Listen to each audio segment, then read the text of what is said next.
현재 110회 한국기독장로회총회 서기이시기도 합니다. 제 자리에 초대해 주셔서 감사합니다. 또 함께 말씀을 나눌 수 있는 기회를 주셔서 감사하고요. 무엇보다도 우리 장로님들 주님이 주신 마음을 가지고 또 교회를 섬기시는 우리 장로님들을 존경의 마음 또 감사의 마음을 전하고 싶습니다. 와 보니까 우리 교단이 참 이렇게 좁다 그런 생각이 들어요. 이렇게 오고 가는 길에서 많은 분들을 만나 뵀는데 말씀을 나누다 보니까 서로 연결되고 그래서 우리가 한 가족이구나 이런 생각을 들었습니다. 아무튼 그 교회를 향한 우리 주님의 마음을 이 시간에 함께 나누면 좋겠다 그런 생각이 듭니다. 우리 기도 잠깐 하고 시작하도록 하겠습니다.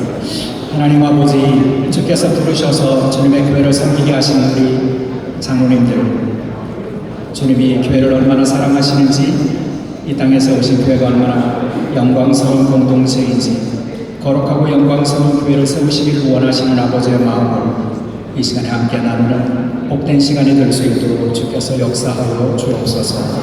감사하며 우리 주 예수 그리스도의 이름으로 기도드리옵나이다.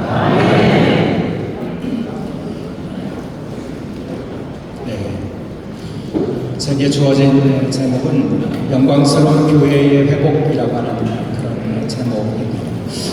여러분 혹시 세바시라고 하는 이 표현을 들어보신 적이 있으신지요? 이 세바시는 세상을 바꾸는 시간 15분이라고 하는 그런 유명한 프로그램을 줄인 그런 표현입니다. 이 세바시에는 그 수천 개의 강의가 올라와 있는데 감동적인 인생을 사신 분들의 경험, 또 마음을 이렇게 치유할 수 있는 그런 좋은 그런 강의, 이런저런 강의들이 많이 소개되어 있는 그런 프로그램입니다.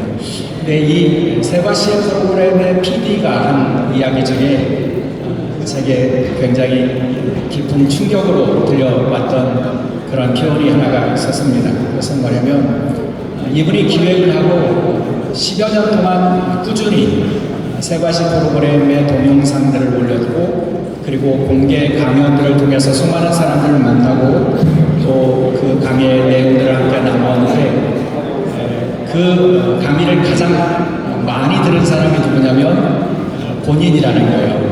본인이 PD이기 때문에 늘 그 강의를 가까운 곳에서 들었고 주의 깊게 들었다는 거죠.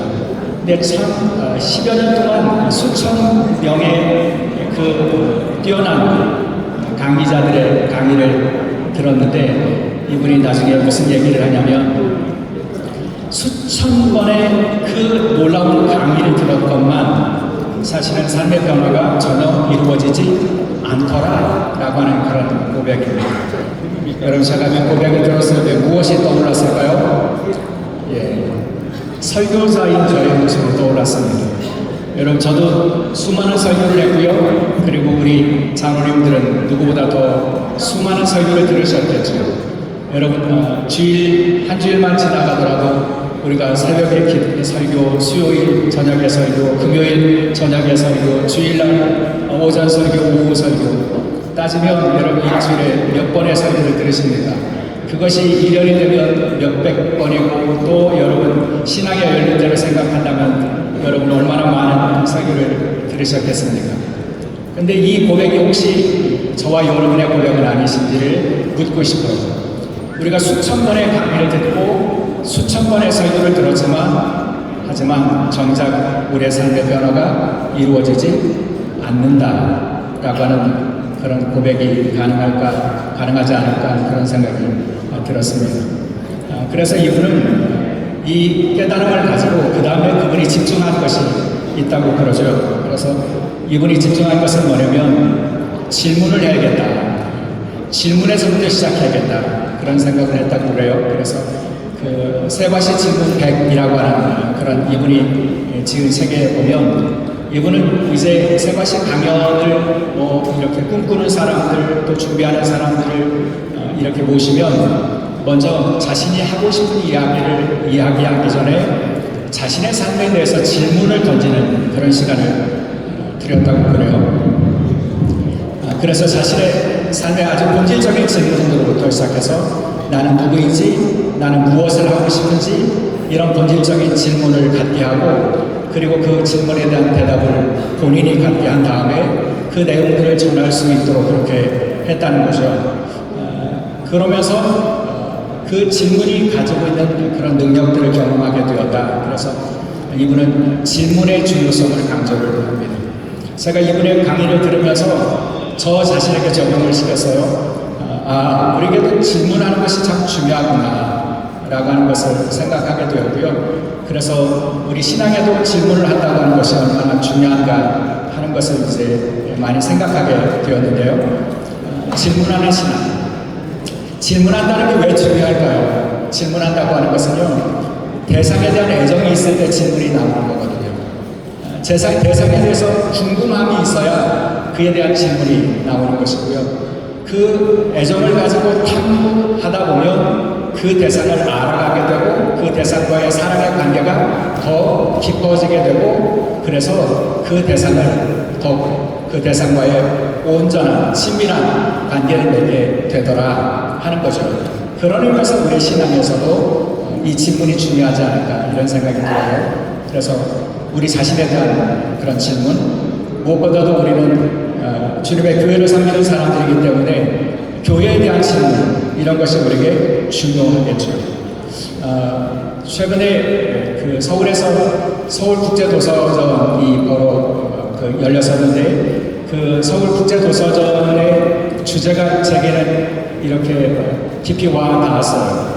그 주제가 뭐였냐면 인공지능의 인간 호모 두두리라고 하는 그런 제목이고 질문하는 인간이라고 하는 그런 주제가 이번 국제도서전의 제목이었어요. 질문하는 인간. 이 질문하는 인간을 신조어로 그 주최측은 만들었는데 그것이 호모 두두리라고 하는 그런 이름을 붙였어요. 인간은 질문하는 존재. 특별히 여러분 질문할 것이 없어 보이는 시대를 우리가 살고 있잖아요. 인공지능 시대에 여러분 우리가 해답을 찾는 것이 얼마나 쉽습니까? 여러분 우리가 AI 프로그램에 몇 자만 적어 넣으면 모든 지식들이 다 거기에 나오고 해답이 나오는 그런 시대를 살고 있지만 인간다움을 지키기 위해서 우리는 질문할 줄 알아야 한다라고 하는 것이 주최측이 가지고 있었던 문제의식이었다는 거죠.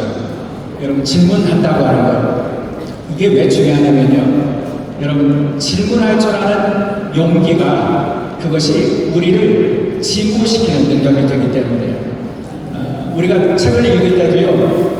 어떤 책을 읽으면서 감동이 되는 내용을 밑줄 긋는 것은 어렵지 않아요.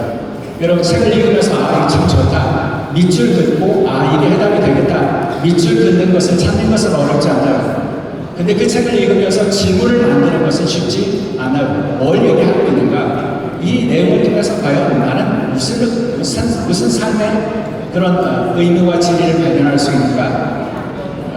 그것을 찾는 것이 더 어려운 시대를 살고 있다는 거죠. 교회 공동체를 섬긴 지가 꽤 오래됐어요.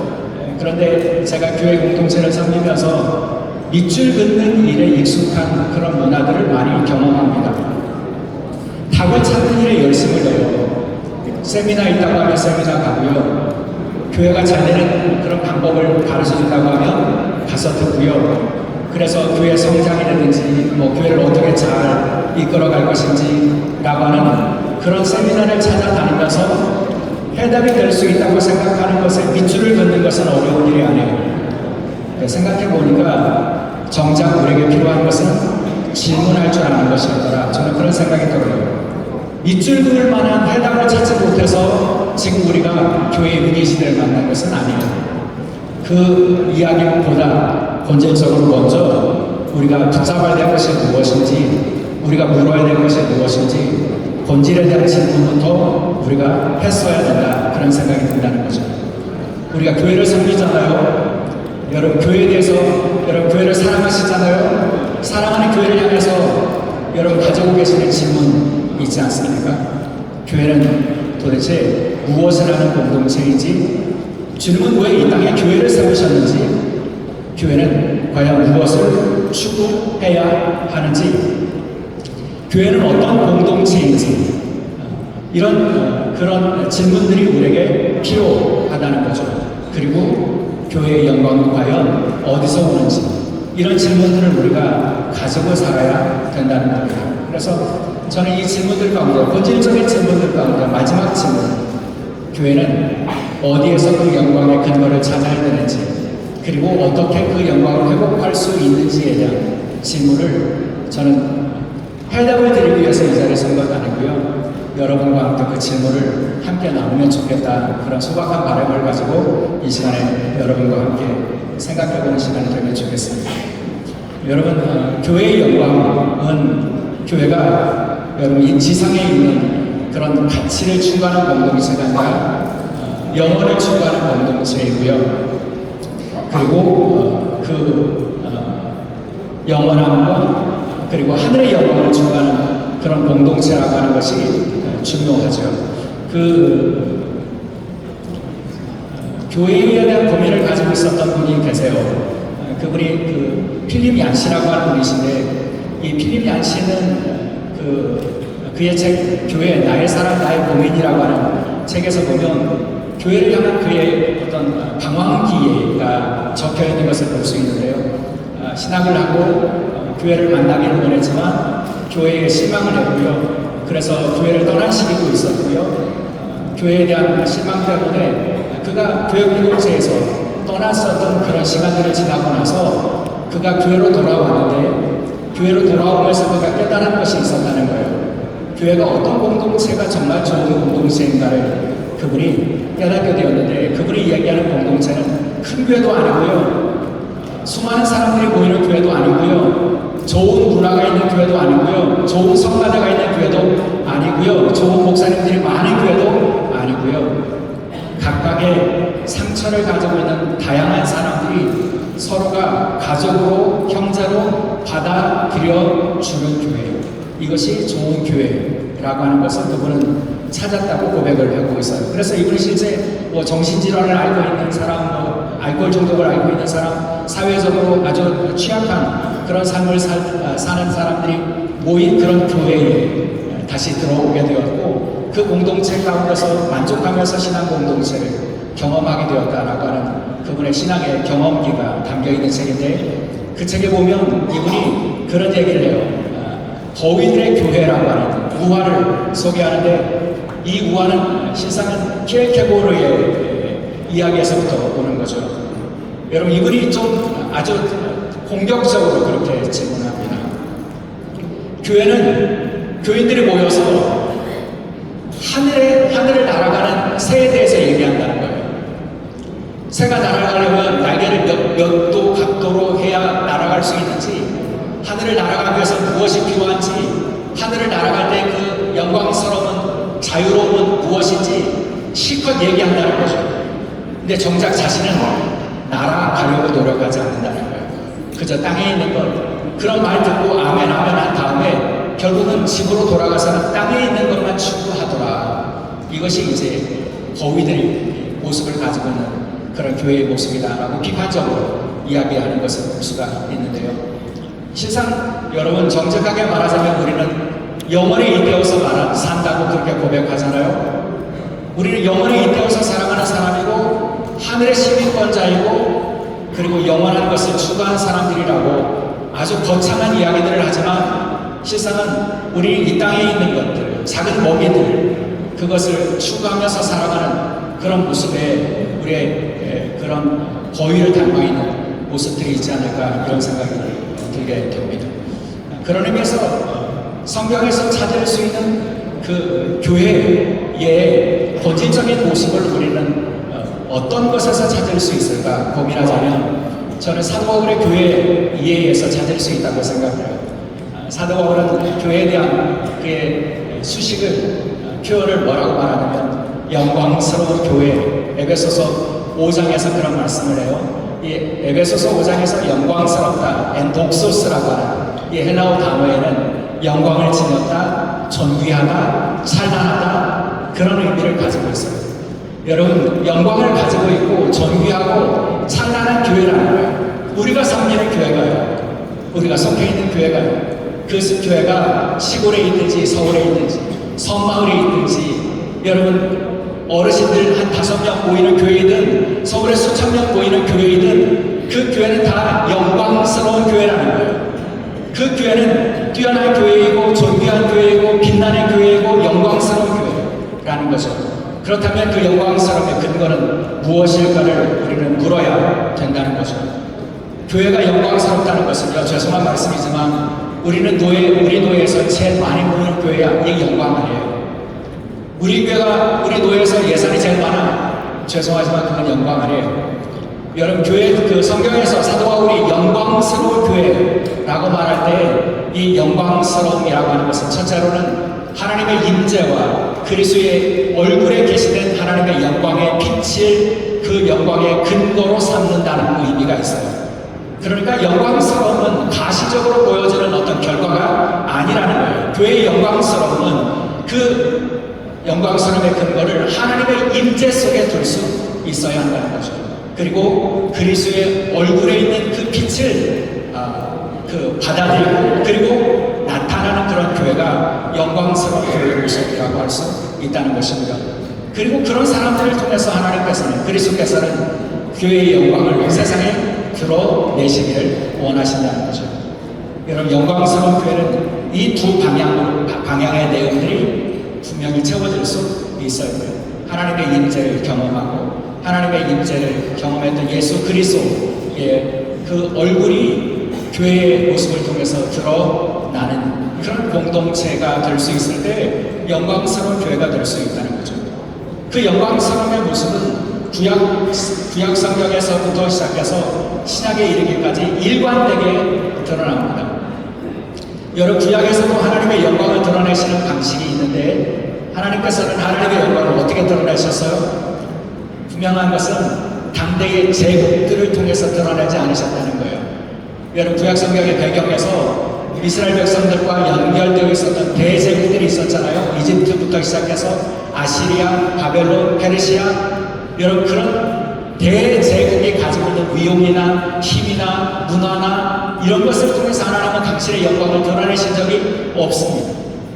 그런 대제국들 속에서 살아가던 한 떠돌이 민족, 노예였던 민족, 나그네였던 민족, 정상이었던 민족, 여러분 민족으로서 그 모습을 갖추기 어려웠던 이 히브리 노예들을 통해서 하나님은 그들을 선택하시고 그리고 그들에게 하나님의 영광을 보여주셨고 그리고 그들의 삶을 통해서 하나님의 영광을 나타나셨다는 거죠. 이게 구약에 나타나는 영광의 모습들이에요. 그래서 구약 성경에 보면 하나님의 영광을 경험한 사람들의 이야기가 가득해요. 모세, 여러분 하나님의 영광을 경험했죠. 하나님께서 영광의 빛으로 그에게 찾아오셨고요. 하나님의 임재를 그가 시내산에서 호렙에서 경험하지 않았습니다. 하나님과 언약을 맺을 때에 하나님의 영광스러운 임재를 경험했죠. 출애굽기 24장이 그런 내용 아닙니까? 하나님의 영광을 모세가 경험했다라고 하는 거죠. 여러분, 이것은 34장도 마찬가지잖아요. 그가 하나님이 주신 언약궤를 깨트려버리고 하나님께서 다시 기회를 주셔서 다시 언약궤를 받으러 올라간 그 자리에서 하나님은 새로운 언약을 맺으신 다음에 모세를 향해서 나타나셔서 모세에게 하나님의 영광을 보여주셨는데 그 하나님의 영광을 경험한 모세의 얼굴에서 어떤 변화가 일어났어요?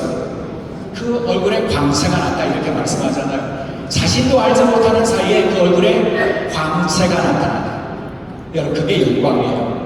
하나님의 영광을 경험함으로 말미암아 그 하나님의 영광을 경험한 자에게 나타나는 그 영광, 이것이 구약 성경에서 말씀하고 있는 영광의 내용이라고 할 수 있다는 거죠.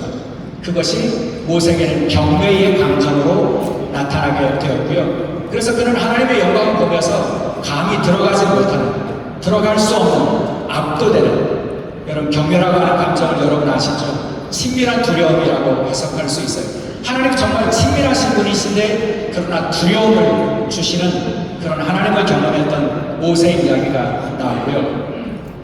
그렇게 하나님께서는 하나님의 영광을 말씀드린 것처럼 대제국의 여러분 영웅을 통해서 하나님의 영광을 드러내신 것이 아니라 아주 작은 민족, 보잘것없는 민족, 있는지 없는지 대제국들 사이에서 그 흔적을 찾아보기 어려웠던 그 작은 민족, 떠돌이 민족을 통해서 하나님의 영광을 먼저 경험시켜 주셨고, 그 영광을 받은 이에게 하나님의 율법을 주셨고, 그 율법을 따라서 살아가는 삶을 통해서 너희는 세상의 제국의 문화나 제국의 질서와 다른 그런 삶을 살라고 명령해 주셔서 그들을 통해서 하나님의 영광을 드러나셨다는 거죠. 그래서 하나님께서는 그 영광을 경험시켜 주시기 위해서 구약의 말씀에 보면요, 하나님 계속해서 하나님의 영광을 이스라엘 백성들이 경험할 수 있도록 하셨잖아요. 가장 먼저는 하나님의 이스라엘 백성들에게 찾아오셔서 하나님의 영광스러운 일을 보게 하셨다, 이렇게 말씀하셨고요. 그 다음에 하나님께서는 그분의 영광을 어떻게 보여주셨어요? 성막에서 하나님의 영광을 보여주셨고요. 그 다음에는요, 언약궤 위에 임하신 하나님의 영광을 보여주셨고요. 그리고 성소에 임하신 하나님의 영광을 보여주셨어요. 왜 그렇게 지속적으로 보여주셨을까요? 하나님의 영광을 경험한 사람, 하나님의 영광을 맛본 사람, 그들이 하나님을 사랑하고 그 말씀에 따라서 살아가는 능력을 가질 수 있기 때문이죠. 하나님의 율법이 그 아까 하나님의 영광을 경험한 사건이 없으면 여러분 그냥 삶의 윤리로 끝나버리게 되어요. 그러면 여러분 그것은 능력이 없어요. 하나님께서는 윤리적으로 바른 삶을 살라고 우리를 부르신 게 아니에요. 하나님의 영광을 먼저 경험시켜 주시고, 그 영광을 경험한 사람답게 살아가려면 어떻게 살아가야지 율법을 주셔서 그렇게 살라고, 세상의 제국의 질서에 따라서 살지 말라고, 세상 사람들이 추구하는 것 같이 아무것도 아니라고, 결국은 하나님의 영광 앞에 설 거라고 하는 것을 보여주시기를 원하셔서 하나님의 영광을 지속적으로 보여주셨는데요. 그래서 선지자들이 하나님의 영광을 보았잖아요. 이사야가 하나님의 영광을 경험했고요. 흥미로운 것은 하나님께서는 그 영광을 이스라엘이라고 하는, 유대라고 하는 어떤 지경을, 경계를 넘어서서 그 영광을 보여주시기도 하셨어요. 언제 일이냐면 에스겔의 상황이잖아요. 에스겔에도 하나님의 영광을 보여주셨는데 그 장소는 이스라엘이 아니었어요. 제국의 그 심장부에서도 하나님께서는 하나님의 영광을 보여주실 수 있는 분이시고, 그러니 이방의 제국에게 포로 잡혀갔지만, 하지만 너희는 이곳에서도 하나님의 영광을 드러낼 수 있어 라고 말씀해 주시면서 그들을 통해서 하나님의 영광을 회복하기를 원하셨다는 거죠. 하나님의 영광은 여러분 경계가 없어요. 여러분 하나님의 영광은 교회에만 있나요? 저는 그렇게 생각하지 않아요. 하나님의 영광이 교회에만 나타나나요? 아니라고 저는 생각해요. 하나님의 영광은 우리가 세상의 삶을 살 때도 우리와 함께 하시는 하나님의 영광을 우리가 경험할 수 있어요. 그리고 그곳에서 하나님의 영광을 맛본 사람답게 살아가는 것, 이것이 그곳에서 하나님의 영광스러운 교회를 세워가는 방식이 될 수 있다는 거죠. 구약은 일관되게 하나님의 영광을 경험한 사람들을 통해서 하나님은 그곳에서 하나님의 영광을 드러내라고 말씀해 주시죠. 그렇다면 신약시대로 넘어갈까요? 신약시대에 하나님의 영광을 어떻게 보여주셨을까요? 예수 그리스도를 통해서 보여주셨죠. 여러분 예수 그리스도를 통해서 보여주셨잖아요. 독생자의 영광이요, 이렇게 말씀하시잖아요. 예수 그리스도께서 이 땅에 오신 것 자체가 하나님의 영광을 드러내신 사건이죠. 그러니까 신약에서도요, 영광을 말씀드린 것처럼 로마가 가지고 있었던 위용이나 문화나 로마가 영광스럽다고 생각했던 가치들, 여러분 로마 시대에는 가장 큰 영광의 가치가 뭐였어요? 명예였잖아요. 명예.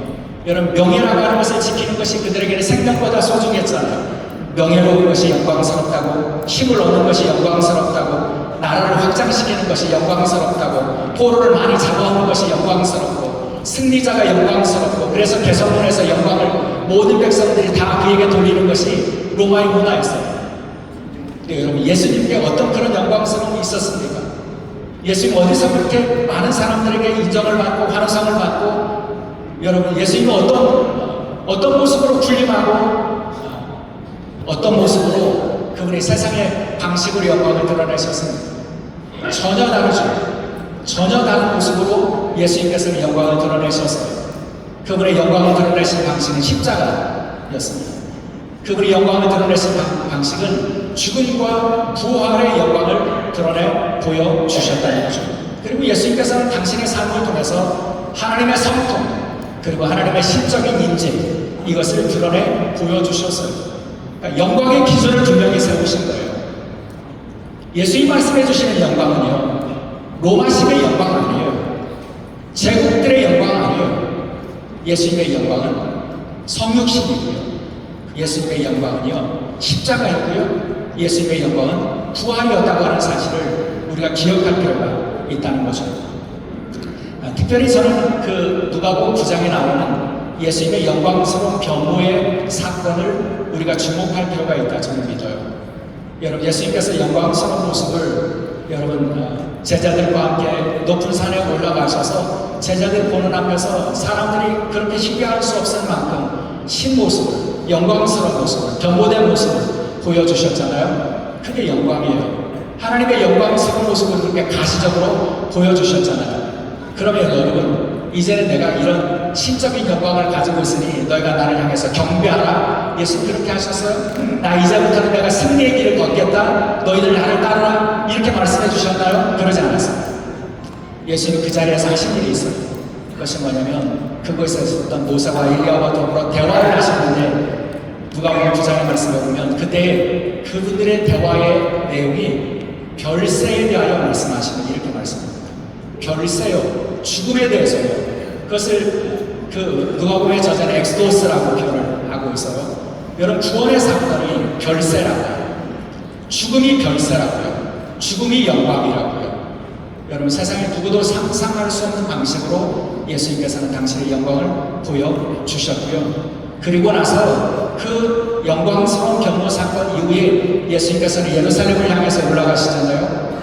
변모산 사건이 예루살렘을 향한 여정의 그 출발점에 있었던 사건이잖아요. 그리고 나서 예수님께서는 이제 예루살렘에서 행하실 일들에 대해서 말씀해 주시는데 뭐라고 말씀하냐면 요한복음의 말씀에 12장에 보면 인자가 영광을 받을 때가 왔다.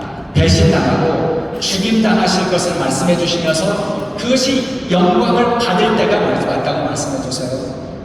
여러분, 예수님의 영광의 방식은 세상의 방식과 달라요. 이제 내가 높아지겠다고 말씀해 주신 것도 아니고요. 이제 내가 왕이 되겠다고 말씀해 주신 것도 아니에요. 죽음을 말씀해 주시면서 그것이 별세가 곧 십자가가 여러분 영광이라고 말씀해 주셔서 세상의 제국과는 전혀 다른 영광의 기준을 예수님 말씀해 주셨어요. 하나님의 영광스러운 모습을 경험하셨고 그리고 그 경험을 가지고 하나님의 뜻을 순종하면서 십자가의 길, 대속의 길, 죽음의 길, 부활의 길을 걸어가시는 그것을 영광을 받는 사건이라고 말씀해 주셨다는 거죠. 그래서 여러분, 그런 영광의 배경 속에서 사도 바울이 뭐라고 말씀하시냐면 교회는 영광스러운 교회다 이렇게 말씀해 주시는 거예요. 여러분, 교회를 아주 정확하게 규정하고 있다는 거죠. 큰 교회? 아니요. 많이 보이는 교회? 아니요. 사도 바울에게는 영광스러운 교회만 있을 뿐이에요. 영광스러운 교회. 여러분, 그리고 영광스러운 교회에 대해서 사도 바울은 뭐라고 말씀하냐면 예수 그리스도의 얼굴에 있는 하나님의 영광을 아는 빛을 우리 마음에 두셨다 이렇게 말씀합니다. 여러분, 여기 얼굴은 뭡니까? 얼굴이라고 하는 것은 성품이고요. 그리고 인격이고요. 사역이고요. 그러니까 예수 그리스도께서 하시는 그 성품, 그분의 인격, 그분의 사역을 통해서 하나님의 영광의 빛을 드러내시기를 원하셨고 그래서 세우신 게 바로 교회예요. 교회를 통해서 예수님은요, 그분의 얼굴에 있는 영광의 광채, 그분의 삶을, 그분의 인격을, 그분의 사역을 통해서 보여주신 이게 영광의 길이야 라고 말씀해 주신 그 영광을 교회를 통해서 드러내기를 원하신다고 말씀해 주셨다는 거죠. 그렇다면 여러분, 우리 장로님들, 우리의 교회는요, 지금 그 영광이 얼마나 닮아 있는지, 그리고 그 영광을 추구하고 있는지 한번 돌아봐야 하지 않을까요? 여러분, 영광의 길을 보여주셨고 영광스러운 교회를 세우신 예수님, 그분이 원하시는 교회의 모습을 우리가 추구하고 그리고 이루어가고 있는 거예요. 그렇게 해서 전 두 가지가 중요한 두 기둥이라고 생각해요. 하나는 영성을 통해서 하나님의 영광을 경험하는 것이 우리에게 필요하다는 거예요. 여러분, 이 전제가 없으면 우리는 다 율법주의자예요. 하나님의 영광을 경험하는 영성이 우리가 빠져 있으면 우리 비껍데기밖에 될 수 없다는 거죠. 하나님의 영광을 경험해야 돼요.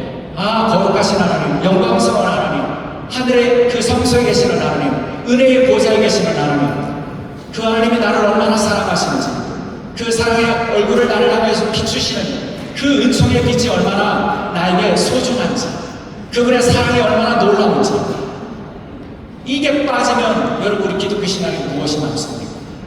영광의 경험이 우리에게 한 기둥이 되어야 되고요. 그리고 그 영광의 빛을 마음에 가지고 있는 사람들이 예수님이 보여주신 그 영광의 가치들을 추구해가는 실천이 두 기둥이 여러분 영광스러운 교회를 세우기 위해서 우리에게 중요한 그런 두 가지 가치가 될 수 있다는 거죠. 안타까운 것은 여러분 교회가 그 영광의 빛이 희미해지고 있다고 하는 것은 우리도 알고 세상도 알고 있다는 거예요. 뭐 교회의 현대교회의 문제 제가 길게 얘기하고 싶은 마음이 없어요. 삶과 행함이 없는 믿음, 사회로부터의 신뢰의 상실, 제자도의 악화, 이런저런 이유로 말미암아 어쩌면 우리가 가지고 있는 교회의 모습이 이거고 하나님의 영광이 떠났다. 여러분 엘리 제사장의 가문에 비느하스의 아내가 그 블레셋과의 전쟁에서 패배했고 남편이 죽었고 이 비극적인 이야기를 들으면서 그가 사상하면서 외쳤던 하나님의 영광이 떠났다. 하나님의 영광이 없다. 라고 말했던 그 비극적인 모습들이 혹 우리 시대에 있지 않은지를 우리가 돌아볼 필요가 있다는 거죠. 왜요? 왜 영광이 떠나요? 우리가 영광이 뭔지를 모르고 그 교회의 영광에 대한 가치들을 엉뚱한 것에서 찾았기 때문 아닐까요? 그런 마음이 듭니다. 제가 영광이 떠난 교회의 모습을 생각해 보면 제 머릿속에 떠오르는 그런 그 이미지가 하나가 있는데 반고우의 그림이죠. 여러분 좋아하시는 별이 빛나는 밤이에요. 제가 고우 작품을 굉장히 좋아합니다. 여러분 잘 아시는 작품이에요. 제가 이 작품이 제 마음속에 오래 남아있는 것은 그 교회가 안식년을 주셔서 제가 그 미국의 한 신학교에 가서 강의를 들을 기회가 있었는데 그 선교학을 가르치시는 선생님이, 교수님이 가장 첫 시간에 이 그림을 보여주시면서 그분의 강의를 시작하셨어요. 그러면서 학생들에게 질문을 하셨어요. 여러분 잘 아시는 그림이죠? 이 그림 가운데 여러분은 무엇이 가장 먼저 눈에 들어오십니까? 이런 질문이었어요. 제가 장로님들과 우리 가족들, 권사님들에게 다시 똑같은 질문을 던지고 싶어요. 여러분 이 고유의 작품 중에 여러분에게 가장 먼저 눈에 들어오는 장면은 무엇입니까? 그분은 그 말씀하셨어요. 여기 그림의 가운데 중심에 있는 것이 교회당이죠. 여러분 그런데 교회당의 특징이 하나 있습니다. 뭘까요? 불빛이 보이지 않는다는 거예요. 동네의 다른 집들은 지금 아마도 저녁 무렵이 되어서 불빛이 비추는데 근데 정작 교회에는 불빛이 보이지 않는다라고 하는 것을 지적해 주셨어요. 여러분 영광스러운 교회가 뭐라고요? 광채가 있고 빛이 있는 교회가 영광스러운 교회예요. 여러분 그 고은은 어쩌면 자신이 그 시대에 느끼고 있었던 교회의 모습을 이렇게 평가하지 않았을까? 그 교수님이 그런 해석을 해주셔서 제가 도전적으로, 굉장히 도전적으로 그 말씀을 들은 적이 있습니다. 이게 우리의 현실 주소가 아닌가. 여러분 고우가 왜 교회에 대해서 비판적인 그런 견해를 갖게 되었는지 여러분 아시죠? 고우도 목사의 아들이었어요. 그도 목회가 하고 싶었어요. 그러나 신학교에 받아들여지지 않았어요. 나중에 오늘날로 말하면 그냥 전도사님 비슷하게 해서 그분이 목회를 했습니다. 그 탄광촌에 가서 목회를 했어요. 탄광촌에서 목회할 때 이분이 정말 예수님처럼 하고 싶었어요. 그래서 가난한 사람들, 탄광촌에서 그 다친 사람들, 또 돈이 없는 사람들 자신의 소유를 나눠주고 자신의 생필품을 나눠주고 그렇게 예수님처럼 그렇게 사역을 했는데 그런데 그 교회가 이 오늘날로 말하는 노예 총회의 그 주소가 이분에게 재계약을 안 하겠다고 통보를 했어요. 그래서 더 이상 목회를 할 수가 없었어요. 그 다음에 목회를 하지 못한 거예요. 자신이 굉장히 실망을 했어요. 교회가 예수 그리스도의 모습을 드러내고 예수 그리스도의 인격과 그분의 얼굴을 드러내는 교회가 되기를 힘썼는데, 그런데 교권을 가지고 있었던 그런 세력들에 의해서 쫓겨나면서 그분은 아마도 그 시기가 그분의 미술과 그분의 그 삶에서 굉장히 중요한 그런 시기였다고 하는 것을 나중에 밝히고 있는데, 여기 빛이 꺼진, 불이 꺼진 영광을 상실한 교회의 모습을 떠올릴 때가 많아요. 그러면서 제가 이 그림 묵상하면서 제가 교회에 대한 책임감을, 그리고 내게 맡겨주신 교회를 어떻게 목회할까에 대한 그런 고민들을 할 때가 많이 있어요. 여러분, 그 위의 그림과는 전혀 상반되는 그림이 하나가 있는데, 여러분 이 교회를 여러분 아시겠죠? 예, 사그라다 파밀리아입니다. 최근에 완공이 되었다고 해서 이 세계적인 그런 뉴스가 되었던 그런 교회인데요. 저도 이 교회를 굉장히 좋아해요. 가우디가 그 설계한 이 위대한 작품을 보고 싶어서 제가 그 안식년 때에 유럽을 여행하는 중에 바르셀로나에 이 사그라다 파밀리아에서 한 블록 떨어진 그런 에어비앤비에서 일주일을 지냈어요. 그래서 거의 매일같이 여기 찾아가 왔는데, 근데 이 사그라다 파밀리아를 이렇게 오랫동안 이렇게 왔다 갔다 하면서 느꼈던 것이 하나가 있었어요. 여러분, 이 교회의 그 특징은 뭐냐면, 교회 안에 들어가면 이 스테인글라스의 형형 색깔의 그 빛에 압도되는 경험을 한다는 거예요. 저도 실제 땅바닥에 주저앉았어요. 그 창문을 뚫고 들어오는 그 성형색색의 빛이 얼마나 아름다운지, 그래서 압도되는 경험을 했어요. 아, 하나님의 은총의 빛이 우리에게 그렇게 임하는구나 라고 하는 것을 경험할 수 있는데, 네, 여러분, 거기서 끝나지 않아요. 여러분, 최근에 사그라다 파밀리아 완공하고 십자가 주탑에 십자가를 얹으면서 교황이 참석한 축복식을 했잖아요. 여러분, 그때의 시간이 언제였어요? 저녁이었어요. 저는 굉장히 좋은 기획이라고 생각했어요. 저녁에 축복식을 했어요. 저녁에 여러분 그 사그라다 파밀리아의 그 내부의 빛을 다 밝히니까 여러분 그 빛이 어디로 나갔을까요? 밖으로 퍼져나가죠. 여러분, 제가 제 경험에도 그래요. 여기 저녁에 와도 참 좋구나.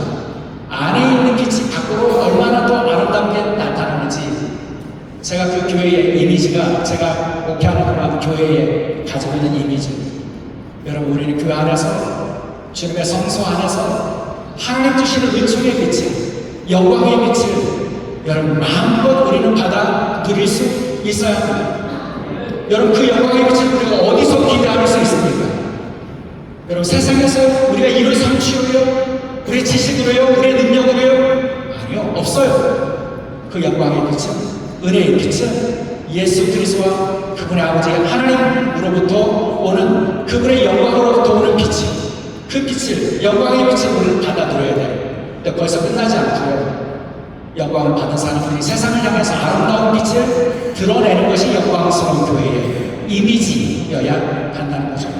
은혜 받았어요. 그 다음에요, 여러분, 거위들의 교회가 될 수 있다는 거예요. 여러분, 설교 들으면서 우리는 하늘의 공동체이고 하늘의 시민권자이고 우리는 영원한 나라에 들어갈 사람들이고 아멘 하고 나서, 여러분, 정작 우리의 삶을 통해서 그 하늘의 영광의 빛이 드러나지 않는다면 우리는 그 거위들의 교회의 모습과 다른 게 어디에 있겠어요? 여러분, 받아서, 은혜의 영광의 빛을 받아서 그것을 세상 향해서 비추는 교회가 되어야 된다는 거죠. 이게 영광스러운 교회의 이미지라고 저는 믿습니다. 그렇다면 여러분, 그 영광스러운 교회를 우리가 어떻게 회복시켜 갈 수 있을까요? 여러분, 우리의 교회, 영광스러운 교회를 회복하는 방식은 예수 그리스도에 있어요. 예수 그리스도의 얼굴에 있는 하나님의 그 영광의 빛을 우리가 받고 그 길을, 빛을 따라서 걸어갈 수 있어야 되는데, 구체적으로는요, 첫째로 여러분, 비움과 낮아짐을 통해서 영광스러운 교회를 회복할 수 있습니다.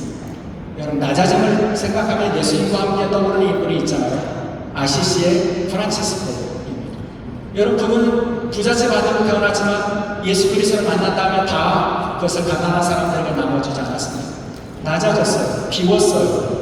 여러분, 그분의 그 삶도 제가 참 감동을 받아서, 제가 아시시에 한 일주일 동안 안식년에 걸리면서 그분의 삶의 발자취를 따라간 적이 있어요. 근데 그 중에 제게 제일 감동이 되었던 공간이 하나가 있어요. 혹시 포르치오 쿨라라고 하는 이름을 기억하십니까? 포르치오 쿨라는 프란체스코가 그 작은 형제회를 세우고 그들과 함께 공동체 생활을 시작하면서 기도했던 아주 작은 교회 공간이에요. 거기 들어가면 아마 10명 내지 15명 들어가면 꽉 차는 그런 건물입니다. 근데 놀랍게도요, 이 포르치오 쿨라의 이 건물이 제가 보기엔 왼쪽에 있는 이 건물인데 이게 아주 작아요. 그런데 이 교회를 포르치오 쿨라를 그들은 버리지 않았어요. 여기에다가 또 다른 큰 교회를 덧입혀서 그 안에 교회를 집어넣었어요. 그래서 그 건물은 그 아시시역에서 가까운 그런 대성당 안에 있는 아주 작은 교회의 공간을 보여주고 있다는 거죠. 여러분, 작은 것, 비우는 것, 낮아지는 것, 이것이 우리가 예수 그리스도의 얼굴을 닮아가기 위해서 추구해야 될 모습이어야 한다는 거죠. 여러분, 교회는요, 높아지는 것 자랑하는 게 아니에요. 교회는요, 많은 것을 가지고 있다고 해서 자랑하는 건 아니에요. 교회는요, 예수 그리스도께서 자신을 다 비우셨고 낮아지셨던 것처럼 낮아지고 비우고, 여러분, 이것이 예수 그리스도의 그 얼굴에 있는 하나님의 영광의 빛을 드러내는 영광스러운 교회가 될 수 있다는 거죠. 제가 이런 말씀들을 왜 나누냐면 우리 장로님들의 역할이 중요하기 때문에 그 영광스러운 교회 모습들을 회복해 가는데, 여러분, 목회자에게 주신 마음만 중요한 것이 아니죠. 우리 장로님들 그 마음들을 함께 나누셔야 교회가 예수 그리스도의 얼굴을 드러내는, 세상 교회를 향해서 예수 그리스도의 얼굴이 어디 있느냐 이렇게 묻는데, 그 얼굴을 드러내기 위해서는 여러분 낮아지고 비우고 이런 공동체를 세워갈 수 있어야 된다고 저는 믿습니다. 둘째로요, 어떻게 회복해갈 수 있을까요? 저는 섬김의 가치가 중요하다고 믿습니다. 예수님께서 당신은 섬기러 왔다고 말씀해 주셨잖아요. 섬김하면 제게 떠오르는 인물이 있어요. 혹시 서석형 선교사라고 하는 이름을 들어보셨어요? 제가 광주에서 왔죠. 그 광주에 가면 양림동에 서석형로라고 하는 서석형 길이 있어요. 이것은 이 여자 선교사인 서석형 선교사를 기리기 위한 그런 길인데, 서석형 선교사는 그의 나이 32에 미국에서 간호학을 공부하고 그리고 신학을 공부한 다음에 그 낯선, 제 기억이 정확하다면 1932년인가요? 어쨌든 일제시대의 일제치하의 그런 한국을 찾아왔어요. 여성의 몸으로 홀로 와서 20년 동안 사역을 했어요. 뭘 사역했을까요? 여성들의 인권을 위해서, 여성들의 교육, 그리고 그들을 위해서 성경을 가르치고 또 그 전도 활동하고, 그리고 그분이 가지고 있는 간호의 지식들을 한국에 전수하고, 한센인들 특별히 이분이 아끼셨어요. 그래서 한센인들을 섬기고, 그리고 한센인의 가족들 가운데서 자녀들 가운데 12명을 자신의 양녀로 삼아서 자식으로 키웠어요. 그리고 자신의 것을 다 나눠 주었어요. 그리고 마지막에 그분이 돌아가실 때는 그분에게는 옷 몇 벌, 그리고 동전 몇 개, 전부가 그것이었다고 그래요. 그런데 이분의 삶을 관통하는 주제가 있었어요. 그것은 not success, but service. 이분의 좌우명이었어요. 성공이 아니라 섬김입니다. 이분은 성공을 추구한 것이 아니라 섬김을 추구하는 삶을 살았고요. 여러분, 그렇게 철저히 섬기는 삶을 살았는데 이분의 이름이 얼마나 영광스러운 이름이 되었습니다. 여러분, 죄송스럽습니다만 광주의 사람들은 이분의 이름을 잊지 못합니다. 왜냐하면 그분의 이름이 딴 길이 있기 때문에요. 그게 저는 어쩌면 영광스러운 것 아닐까요? 이분이 아마 미국에 나가서 간호를 공부해서 그 수간호사가 됐을 수도 있고 교수님이 됐을 수도 있었겠지만, 그렇다면 우리가 그리고 천국에서 이분의 이름을 기억하겠습니다. 여러분, 그분은 섬김의 삶을 사셨기 때문에 아름다운 이야기를 만들 수 있었고, 그분이 바로 영광스러운 이름을 가질 수 있게 되었다는 것이죠. 여러분, 이것은 이분이 서석형 공자, 제가 준비해 놓은 되었습니다. 그 다음에 여러분, 약함이라는 것도 마찬가지예요. 여러분, 우리가 자랑해야 될 게 뭐라고요? 강함이 아니라 약합니다. 사도 바울이 그런 말씀하죠. 내 능력이 약한 데서 온전하여 짐이니라. 여러분, 약함이 왜 중요할까요? 약함을 자랑해야 자기 자랑을 끝일 수 있기 때문에. 나의 약함을 자랑하면서 여러분, 우리 자기 자랑을 계속할 수 있어요? 못해요. 약함을 자랑할 때 자기 자랑이 끝나요. 자기 자랑을 해체할 수 있어요. 그리고 약함을 자랑할 때 하나님을 의지할 수 있어요. 그런 사람들이 참된 영광을 드러낼 수 있게 된다는 거죠. 여러분, 또 우리는 어떻게 회복할 수 있을까요? 영광스러운 것을 내어줄 수 있어야 된다는 거죠. 예수님께서 당신을 십자가에서 모두 다 내어주셨잖아요. 내어줄 때 우리 영광스러운 교회가 될 수 있어요. 여러분, 교회가 어떻게 하면 지역과 세상을 향해서 우리 것을 내어줄 수 있을까를 논의하는 교회가 영광스러운 교회가 될 수 있어요. 그 다음에 우리는 어떻게 영광을 회복해갈 수 있을까요? 거룩해져야 합니다. 여러분, 이 거룩함은 윤리가 아니에요. 그 거룩함의 출발점은 하나님의 거룩을 경험하는 것부터 시작이 돼요. 아, 이게 진짜 거룩이구나 라고 하는 것을 경험해서, 그래서 세상의 윤리의 차원을 넘어서는 그런 거룩함, 세상에서는 그 상상할 수 없는 그런 삶의 길을 걸어갈 수 있을 때 거룩한 그런 공동체가 될 수 있다는 것이고요. 어떻게 영광스러운 교회를 회복해갈 수 있을까요? 저는 주변성이라고 생각해요. 여러분, 예수님의 사역은 로마의 심장부에서 한 것도 아니고요. 예수님의 사역은 예루살렘에서 시작한 게 아니라 예수님의 사역은 갈릴리에서 시작했어요. 주변에서, 여러분, 시골에서요, 촌에서요. 여러분, 그렇게 주변에서 하나님의 일을 감당하는 모습을 보여줘요. 여러분, 요한복음의 말씀을 보면 예수님의 형제들이 그 어느 명절에는 이렇게 시비를 걸잖아요. 아니, 세상을 구원하시겠다는 분이 이 명절에 수많은 사람들이 모여있는 예루살렘에 올라가지 않고 왜 여기 머물고 계십니까? 이렇게 시비 걸잖아요. 여러분, 이해가 되지 않았을 거예요. 예루살렘이라도 가서 좀 혁명을 얘기하든지 사람들을 불러 모아놓고 자신의 뜻을 펼치시든지.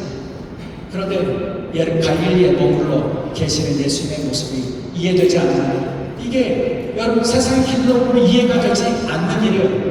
그러나 여러분, 주변을 향해서 나갈 수 있는 용기가 필요해요. 그런 사람들을 통해서 하나님의 영광이 드러날 수 있습니다. 여러분, 이스라엘이 당시의 세계의 중심이 아니었어요. 주변 중에서도 주변이었어요. 하나님은 그 작은 민족, 주변에 있는 민족을 통해서 하나님의 구원의 역사를 이루셨다는 것을 우리가 기억하면 참 좋겠습니다. 그냥 넘어갈 부분들을 넘어가야 돼요. 그러면 우리가 그 영광의 회복을 위해서 붙잡아야 될 것이 뭘까? 저는 무엇보다도 십자가의 복음이라고 했습니다. 예수님께서 영광을, 십자가의 죽음을 통해서 영광 받을 때가 되었다라고 말씀해 주셨고요. 그 십자가의 죽음이 영광이라고 말씀해 주셨기 때문에 우리 십자가 복음을 붙잡을 수 있어야 하고요. 그렇게 십자가의 길을 걸어가신 예수 그리스도의 얼굴을 우리가 교회를 통해서 드러낼 수 있어야 돼요. 여러분, 교회의 얼굴은 단임 목사 아닙니다. 그 교회는 누가 목회하는 교회야? 여러분, 그거 중요하지 않아요. 교회 얼굴은 장로님 아닙니다. 교회 얼굴은 예수 그리스도셔야 합니다. 그것도 예수 그리스도 십자가에서 달려 죽으신, 결세를 통해서 영광과 구원을 이루신 예수 그리스도께서 그분의 얼굴이, 그분의 인격과 성품과 그분의 사역이 드러나는 교회가 될 수 있어야 한다는 것입니다. 그러기 위해서 우리에게 중요한 것이 뭘까? 영성이 중요하다고 말씀드렸어요. 무슨 영성이요? 저는 순례자의 영성이 필요하다고 믿습니다. 순례자의 영성은 소유를 부정하는 것이 아니라 소유에 지배당하지 않는 것이에요. 여러분, 우리가 순례자의 영성을 잃어버리면 우리는 이 세상에 침몰될 수밖에 없어요. 성경은 우리의 정체성을 뭐라고 말씀하냐면 거류민이고 나그네이고 외국인이라고 말씀하는데, 이런 우리가 소속이 전환되는 것이 순례자의 삶을 사는 것이죠. 그렇게 순례자의 삶을 산 사람들이 초대교회들이었어요. 그래서 그들이 세상에 대해서 세상으로부터 대안적인 공동체로 인정을 받았던 거예요. 로마 제국을 여러분, 그들이 어떻게 로마 제국에서 살아남아서 대안적인 그런 공동체로 인정받았을까요? 여러분, 히브리서 12장에 이렇게 말하죠. 모든 무거운 것과 얽매이기 쉬운 죄를 벗어버리고 이렇게 말씀합니다. 이게 뭡니까? 무거운 것들을, 얽매이기 쉬운 것들을 벗어버리는 게 누굽니까? 여행자 아닙니까? 순례자 아닙니까? 순례자의 삶을 사는 교회가 바로 대안적이고 그런 공동체의 모습을 가질 수 있다는 것이고요. 마지막으로 이제는 우리의 삶과 믿음의 방향 전환이 필요할 거라고 저는 믿습니다. 우리의 방향이 하늘을 향해서, 그리고 그것을 히브리서 기자는 하늘에 기록된 장자들의 모임이라고 말하는데, 이 장자들의 모임이라고 하는 것은 예수 그리스도를 통해서 하나님의 자녀로 인정받은 사람들의 구원의 기쁨의 잔치가 있는 그런 것을 의미해요. 그러니까 하늘에서 구원받은 사람들이, 예수 그리스도를 통해서 하나님의 자녀로 인정받은 사람들이 하나님 앞에 설 때 그 기쁨의 노래를 부르는 그런 공동체가 하늘에 기록된 장자들의 모임, 바로 우리 교회의 모습이라고 할 수 있습니다. 그렇다면 우리가 그 영광의 자리, 기쁨의 잔치 자리에 들어갈 사람이라고 하는 소망을 가지고 이 땅의 삶을 순례자 살아가는 저와 여러분 될 수 있기를 간절히 소원합니다. 자, 마지막으로 우리 찬양을 같이 하면서 말씀을 마치려고 합니다. 우리 태산을 넘어 한국에 가도 후렴만 우리 한번 같이 불러주겠습니다.